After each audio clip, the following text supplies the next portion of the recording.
पाएगा भी, खोएगा भी, हार भी जीत भी ये तो चलेगी, लेकिन अपने आप को इतना कमजोर मत बनाओ कि वस्तु के साथ आप भी टूट जाएं।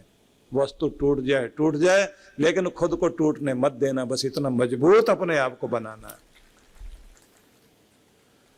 आगे फिर कहते हैं वीत राग भय क्रोध। तो राग वीत हो जाए, बीत जाए, हट जाए, जीत लिया जाए। भय को जीत लिया जाए। पूरी दुनिया में राज करता भय, डर राज कर रहा है।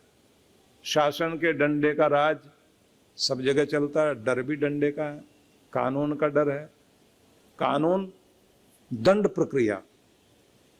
अब वो जो दंड वाली प्रक्रिया है, सजा वाली प्रक्रिया है, वो डंडा। तो पशु नाच रहा है डंडे के कारण। बंदर नाचता है ना, तो बंदर जब नाचता है तो आपने देखा होगा, आजकल तो प्रतिबंध लग गया है। पहले तो आपने खूब बंदर को नाचते हुए देखा, अब तो सर्कस में भी प्रतिबंध है। पशु पक्षियों से वो कार्य नहीं कराए जाते, लेकिन कराने वाला कैसे कराता था? डंडे के बल पर। आपने देखा होगा ना, बंदर वाला बंदरिया को लेके बैठा है, तो उसके बाद वो दिखाता है कि वो हाथ में डुगडुगी लेके बजाएगा और साथ में कहेगा बंदर से कि तुम्हारी मदर ने, माँ ने पानी मांगा, उठो। वो उठता ही नहीं। फिर उसके बाद वो कहता अच्छा तुम्हारी पत्नी ने पानी मांगा है, तो फटाफट अपने सिर पे टोपी लगाता है और गिलास लेकर आता है, पानी देने के लिए जाता है। अब बंदर को कुछ पता नहीं क्या कहा जा रहा है, उसे तो ये पता है जब ये डंडा ऐसे हिलाएगा तो उठ जाना है, जब ऐसे करेगा तो उठना नहीं। उसे कुछ नहीं पता, ये तो बोलने वाला बंदर वाला बोल रहा है, उसे तो सिर्फ डंडे का पता है। इस दुनिया को अगर बंदर की तरह कोई नचा रहा है तो सिर्फ डंडा नचा रहा है, ये याद रख लेना। सिर्फ डंडा नचा रहा है, डंडा अपनी जगह काम कर रहा है। और डंडा है डर, डर नचा रहा है इंसान को। लेकिन ये जो डर है ये बहुत भयंकर चीज है। चिंता इसी के कारण आती है, निराशा इसी के कारण आती है। आप जो चिंतित होते हैं, भविष्य के डर को ध्यान में रखकर आज जो प्रभाव आता है उसके कारण चिंता जाग गई, और चिंता ज्यादा बढ़ गई तो आप जीना मुश्किल हो जाता है। तो एक चीज याद करनी है, ये डर जीतना है तो अपने अंदर से। पहले तो इसकी ताकत को आप समझ ही गए हैं कि डर दुनिया में बहुत बड़ी चीज है। डर के कारण लोग इकट्ठे किए जाते हैं। जाति बिरादरी में नेता लोग डर पैदा करते हैं। तुम्हारी जाति पर संकट, तुम्हारे मजहब पर संकट, तुम्हारे कुल पर संकट, इकट्ठे हो जाओ। हो गए इकट्ठे, एक बिरादरी वाले दूसरे बिरादरी वाले आमने सामने लड़ने को तैयार। और हर एक जाति का कोई न कोई लीडर बना बैठा है, हर एक वर्ग का कोई लीडर बना बैठा है, और हर एक स्थान के लीडर बन गए हैं। फिर वो लोग जो है आपस में समझौते करते हैं, हाथ मिलाते हैं, मेरे पास इतने वोट। कभी आपने मोची को देखा होगा, जब वो बैठा हुआ होता है ना पॉलिश वालिश करने के लिए, जूते ठीक करने के लिए, वो कभी ये नहीं देखता कितने आदमी इधर गए, कितने आदमी इधर गए। वो सिर्फ ये देखता कितने जूते इधर गए, कितने जूते इधर आए। उसका ध्यान जूते पे ही होता है। नेता को भी यही ध्यान होता है, इतने वोट इधर गए, इतने वोट इधर। वो आदमी नहीं देखता वोट है क्या, वोट है तो फिर उसको लगता है यहाँ कीमती चीज है। और जहाँ दिखाई देता है वोट वोट नहीं, भीड़ ही भीड़ है, कोई फायदा नहीं है, वहां जाने को भी तैयार नहीं होगा। तो आप जरा समझ करके देखिए कि ये दुनिया आपको किस तरह से देख रही है, किस तरह से आपको समझ रही है। इस दुनिया को जब आप ठीक ढंग से समझ जाते हैं तो फिर आपको ये समझ में आएगा कि कुछ लोग हैं जो बिरादरी के नाम पर आपको इकट्ठा करेंगे, डराएंगे। डर करके आदमी इकट्ठा होता है। हमारे देश पर संकट है, हमारे मजहब पर संकट है, हमारे धर्म पर संकट है, हमारी जाति पर संकट है, खड़े हो जाओ, नारा बुलंद कर लो। लड़ने मरने को तैयार है आदमी। कृष्ण भगवान ये समझाना चाह रहे हैं कि जिस दिन आप अपने डर पर काबू पा लेते हैं उस दिन आपको जीना आ जाता है, उस दिन आप सिर उठा करके इस दुनिया में खुशियां मना पाते हैं। और जब तक आपकी जिंदगी में डर ही डर है तब तक तो आप जीते जरूर हैं, लेकिन ऐसे जैसे मुर्दा सांस ले रहा हो। अब उपाय क्या है? लंबी चौड़ी बात न करके सार में बात करना चाहता हूं कि डर तो हर एक की जिंदगी में है। तो आपको एक काम करना पड़ेगा सभी को, जो चीज डराती है सबसे पहले उसी की तरफ चलो, क्योंकि हमारी सबकी आदत यह है जो चीज हमें डराती है हम उससे भागते हैं, वहां से मुंह मोड़ लेते हैं, उधर देखना भी नहीं चाहते, वो बात सुनना भी नहीं चाहते। आपको पहले इतना प्रबल होना पड़ेगा कि जो चीज डराती है उसकी आंख में आंख डाल के देखना शुरू करो, उसकी तरफ चलना शुरू करो। जो बहुत डरावनी और भयंकर दिखाई दे रही थी वो छोटी होनी शुरू हो जाएगी, और जब आप सामना करने लगोगे वो दुम दबा करके भागेगी और आप सामने देखोगे कि आप जिससे डर रहे थे वो तो कुछ था ही नहीं।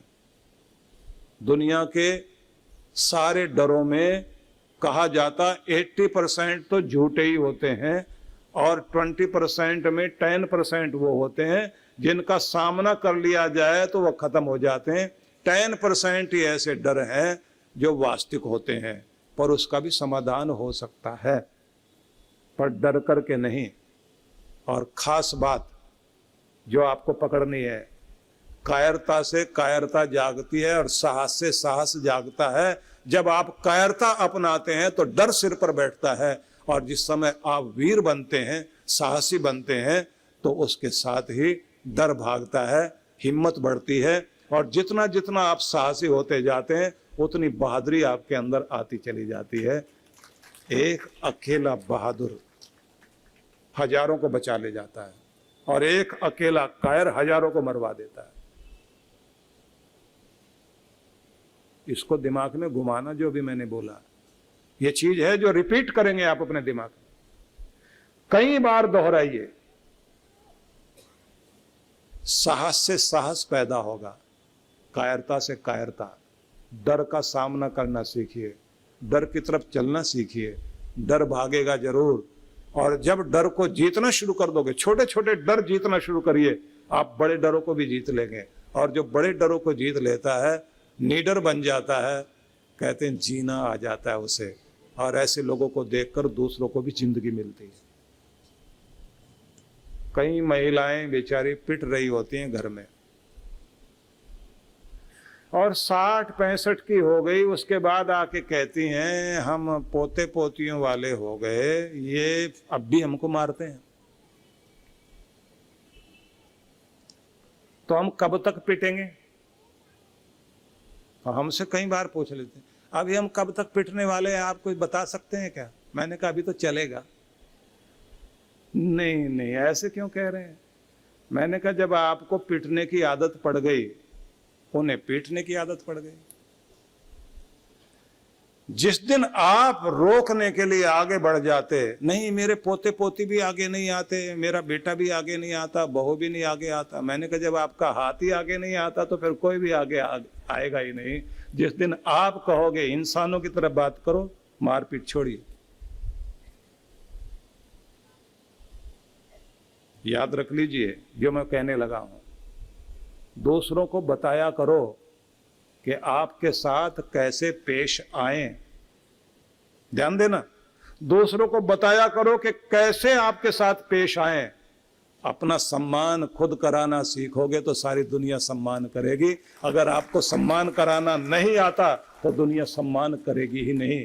फ्री में सम्मान नहीं मिला करता, इसके काबिल बनना है और कराओ अपना सम्मान।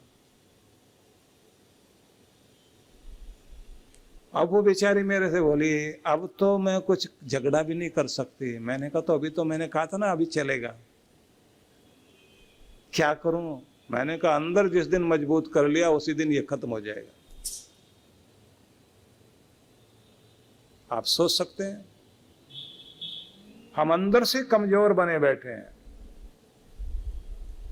और जब आप सामना करते हैं, नहीं शुरू शुरू में जब इन्होंने हाथ उठाया था तो उसके बाद इन्होंने माफी वाफी भी मांगी थी, फिर उसके बाद में फिर ऐसे ही हो गया, फिर डबल माफी मांगी, फिर इन्होंने माफी मांगनी छोड़ दी।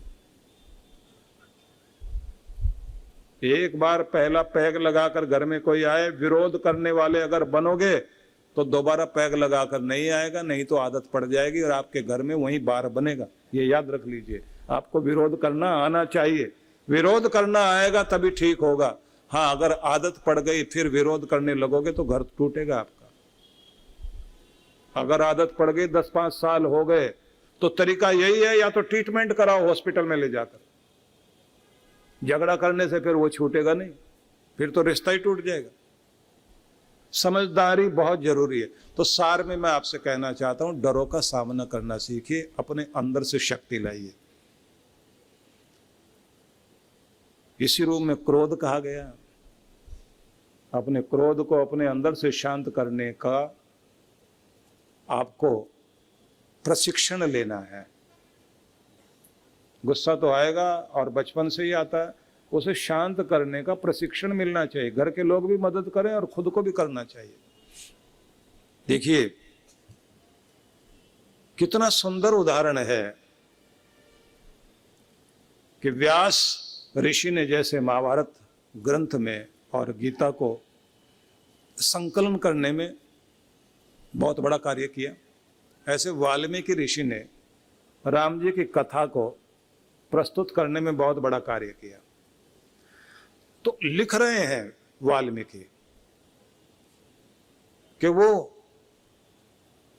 जिनके अंदर ये वातावरण प्रभावित नहीं करता, बाहर का वातावरण, दुख का वातावरण, सुख का वातावरण, कैसे होते हैं? भगवान का रूप ही होते हैं वैसे इंसान। लेकिन अगर भगवान का अवतार सामने हो, उसका रूप क्या होगा?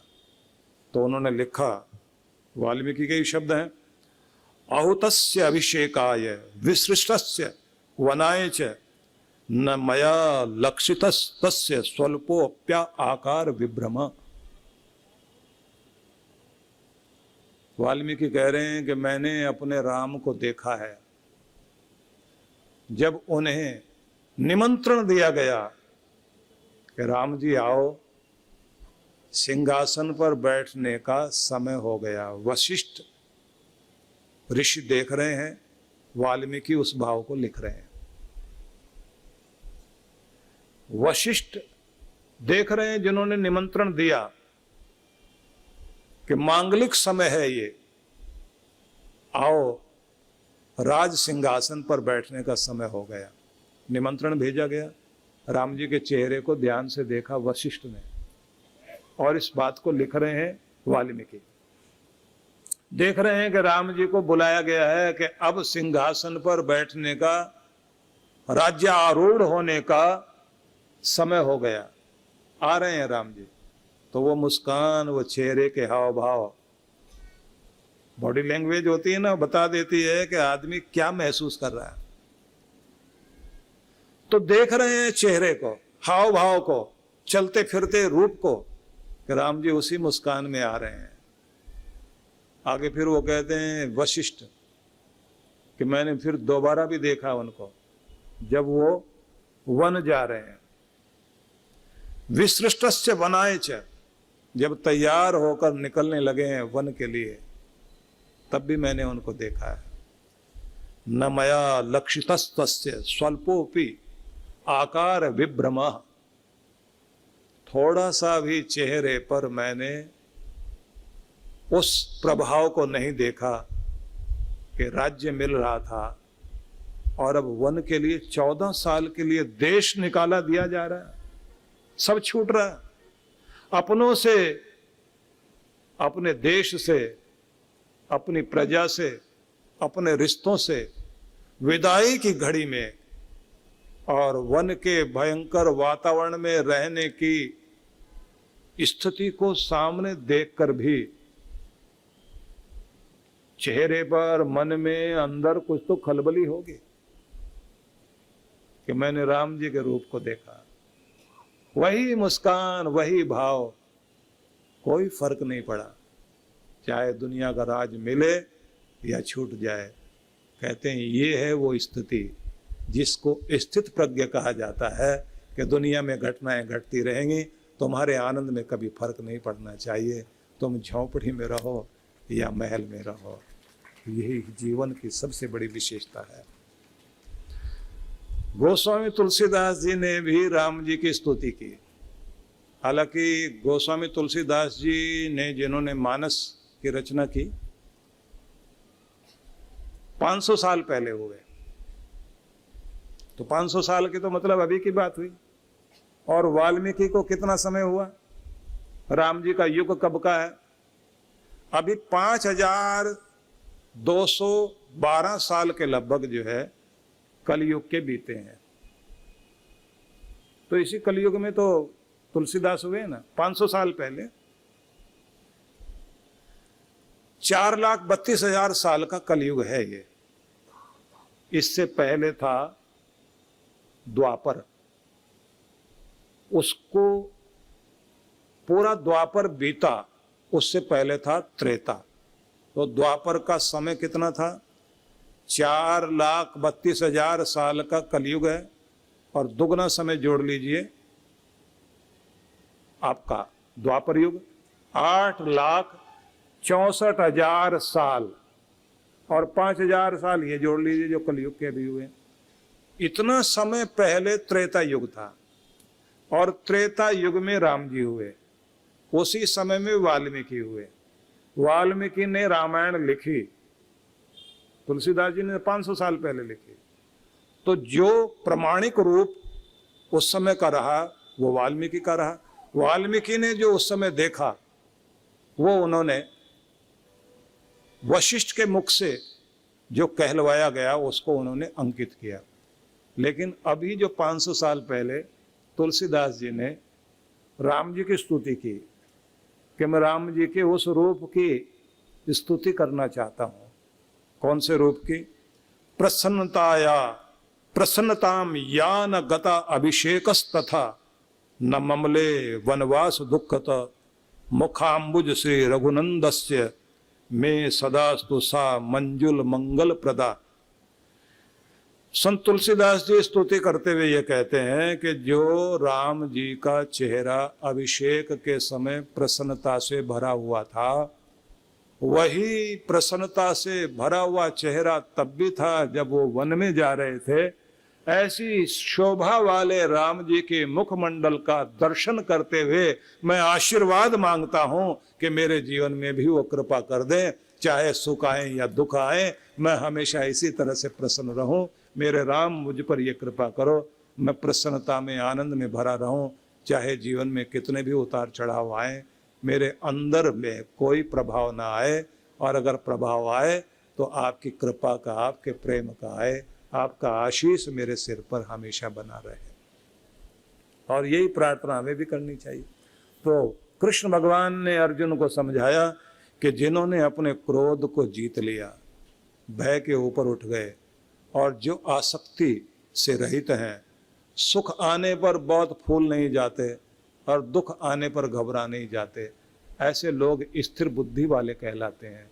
और वे लोग हैं जिन्होंने परमात्मा का अमृत रस चखा है, जो ध्यान में बैठने वाले लोग हैं, जो भक्ति में बैठने वाले लोग हैं। देखिए, एक बात ध्यान रख लेना आप लोग, चाहे आप जाप करते हैं या कीर्तन करते हैं, जाप करते करते आपका ध्यान लग जाना चाहिए, कीर्तन करते करते आपका मन खो जाना चाहिए, भजन करते करते आप अपनी शुद्ध बुद्ध खो बैठे, पूजा करते करते आपको अपना आपा याद न रहे, तो वो जो स्थिति होती है उसी को ध्यान कहा जाता है। और वो जो ध्यान लगना है वही कृपा पाने का रास्ता है। बस अपना मन इस तरह टिकाना सीख जाइए, कृपा होगी, निश्चित रूप से होगी, रस आएगा, फलो फूलोगे। दूसरी बात आपको जो ध्यान देनी चाहिए वो ये है, चलता फिरता तीर्थ और मंदिर गुरु को कहा जाता है। अगर आपका ध्यान पूरा पूरा गुरु में है और गुरु के वचनों में है, तो बीच बीच में अगर कुछ भी शंका आ जाएगी वो आपको हिलने नहीं देंगी, क्योंकि गुरु की कृपा आपके साथ जुड़ी रहेगी।